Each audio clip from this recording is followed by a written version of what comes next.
Bank অ্যাকাউন্টের পরিবর্তে আপনি আপনার বিকাশ অ্যাকাউন্টে টাকা রেখে সেখান থেকে কিন্তু আপনার ইন্টারেস্ট কিংবা মুনাফা পেতে পারেন। বিকাশের এই সুবিধা সম্পর্কে আপনারা অনেকে হয়তো বা জানেন না।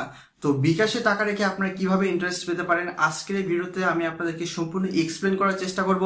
হে guys, this is Ashik, you watching technical link. তো চলুন শুরু। তো ভাই, এতদিন জানতাম যে আমরা শুধু ব্যাংকে টাকা রেখে সেখান থেকে আমরা মুনাফা কিংবা ইন্টারেস্ট নিতে পারবো, কিন্তু সেই ধারণা কিন্তু এখন সম্পূর্ণ ভুল।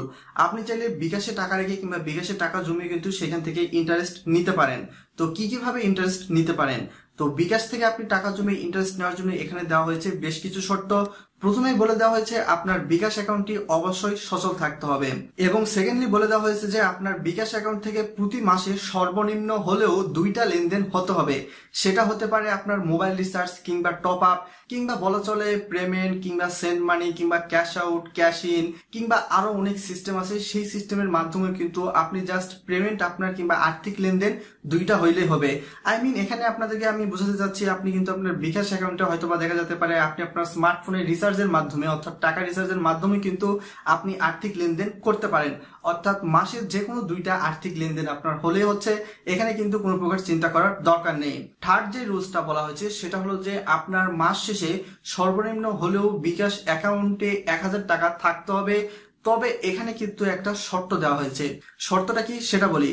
আপনার মাস শেষে কিন্তু আপনার বিকাশ অ্যাকাউন্টে 1000 টাকা থাকতে হবে, কিন্তু আমি আবারও বলতেছি, এখানে কিন্তু আপনার দিন শেষে 24 ঘন্টায় কিন্তু আপনার 1000 টাকা থাকলে হবে। অর্থাৎ দেখা যাচ্ছে 1 তারিখ যেই দিন থেকে শুরু হচ্ছে সেই দিন থেকে যখন 2 তারিখ পড়বে তার হয়তোবা 1 মিনিট আগ পর্যন্ত 11টা 59 পর্যন্ত আপনার বিকাশ অ্যাকাউন্টে কিন্তু এই 1000 টাকা থাকতে হবে। এখানে আমি আপনাদেরকে বোঝাতে চাচ্ছি যে আপনার প্রত্যেক দিনই সর্বনিম্ন হলেও আপনার যেটা দিন শুরু হবে সেই দিন শেষ পর্যন্ত আপনার বিকাশ অ্যাকাউন্টে 1000 টাকা থাকতে হবে। এটা হয়তোবা আপনাদের কাছে অনেকটা কঠিন লাগতে পারে।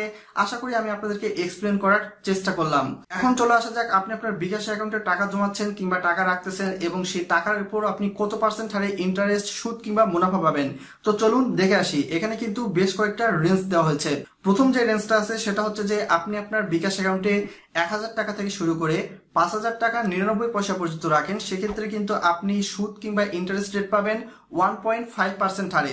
সেকেন্ড যে ওয়েটা বলে দেওয়া আছে সেটা হলো যে আপনি আপনার বিকাশ অ্যাকাউন্টে 5001 টাকা থেকে শুরু করে 15000 টাকা 99 পয়সা যদি আপনি আপনার বিকাশ অ্যাকাউন্টে রাখেন, সেক্ষেত্রে কিন্তু আপনি 2% হারে সুদ, মুনাফা কিংবা ইন্টারেস্ট পেয়ে থাকবেন আপনি আপনার বিকাশ অ্যাকাউন্টে।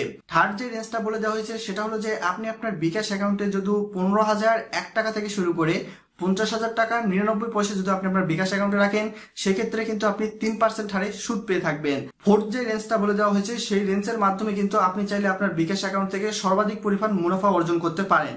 এখানে বিকাশ বলে দিয়েছে যে আপনি আপনার বিকাশ অ্যাকাউন্টে যদি 50,001 টাকা থেকে শুরু করে তারও অধিক পরিমাণ টাকা রাখেন, অর্থাৎ 1 লাখ কিংবা 2 লাখ যে পরিমাণ টাকায় রাখেন না কেন, অর্থাৎ 50,001 টাকা থেকে শুরু করে অধিক টাকা রাখেন, সেক্ষেত্রে কিন্তু আপনি 4% হারে মুনাফা, সুদ কিংবা ইন্টারেস্ট পেয়ে থাকবেন আপনি আপনার বিকাশ অ্যাকাউন্টে। এবং আমি যে ইন্টারেস্ট রেটের কথা বললাম, এই ইন্টারেস্ট রেট কিন্তু আপনারা বার্ষিক হারে পেয়ে থাকবেন। এখন চলে আসা যাক, আপনি যদি ইন্টারেস্ট, সুদ কিংবা মুনাফা না নিতে চান, আমাদের ইসলাম ধর্মে কিন্তু ইন্টারেস্ট, সুদ কিংবা মুনাফা এই জিনিসগুলো হারাম। তো আপনি যদি আপনার বিকাশ অ্যাকাউন্টে ইন্টারেস্ট, সুদ কিংবা মুনাফা বন্ধ করতে চান, সেক্ষেত্রে আপনাকে যে কাজটা করতে হবে, আপনি প্রথমে বিকাশের হটলাইনে ফোন দিবেন। অর্থাৎ আপনার যেই সিমে বিকাশ অ্যাকাউন্টটা খোলা আছে সেই নাম্বার থেকে 16247 এই নাম্বারে ফোন দেওয়ার পর প্রথমেই 1 প্রেস করবেন। তার পরবর্তী আবারও আপনাকে 1 প্রেস করতে হবে আপনি আপনার ভাষা পরিবর্তনের জন্য। আপনার ভাষা যদি আপনি বাংলা চান তাহলে 1 প্রেস করবেন, এবং আপনি যদি আপনার ভাষা ইংলিশ চান তাহলে কিন্তু আপনি 2 প্রেস করবেন। এবং থার্ড যে ওয়েটা বলে দেওয়া হয়েছে, থার্ড নাম্বারে কিন্তু আপনাকে আবারও 5 প্রেস করতে হবে। 5 প্রেস করার পর আপনাকে বলবে আপনি ইন্টারেস্ট সংক্রান্ত তথ্য যদি জানতে চান তাহলে আপনি 1 প্রেস করুন। তো আপনাকে কিন্তু আবারও 1 প্রেস করতে হবে। 1 প্রেস করার পর বিকাশের হটলাইন থেকে আপনাকে বলবে আপনি কি আপনার বিকাশ অ্যাকাউন্টে ইন্টারেস্ট, সুদ কিংবা মুনাফা নিতে চান। যদি আপনি নিতে চান তাহলে 1 প্রেস করুন, এবং যদি আপনি না নিতে চান তাহলে আপনি 2 প্রেস করুন। তো যদি আপনি 2 প্রেস করেন তাহলে কিন্তু আপনার বিকাশ অ্যাকাউন্টে ইন্টারেস্ট, সুদ কিংবা মুনাফা এই সকল জমা হওয়া কিন্তু বন্ধ হয়ে যাবে। আপনি যদি আপনার বিকাশ অ্যাকাউন্টে ইন্টারেস্ট, সুদ কিংবা মুনাফা নিতে আগ্রহী না হন তাহলে কিন্তু আপনি এই ওয়েটা ফলো করতে পারেন। এবং যদি আপনি চান আপনি আপনার বিকাশ অ্যাকাউন্টে ইন্টারেস্ট, সুদ কিংবা মুনাফা নেবেন, তাহলে কিন্তু আমি প্রথমে যে ওয়েটার কথা বললাম সেই ওয়েটা আপনি ফলো করে নিতে পারেন। এভাবেই মূলত চাইলে আপনি আপনার ব্যাংক অ্যাকাউন্টের পরিবর্তে বিকাশ অ্যাকাউন্টে কিন্তু ইন্টারেস্ট, সুদ কিংবা মুনাফা পেতে পারেন। আজকে পর্যন্তই, সকলে ভালো থাকবেন, ধন্যবাদ।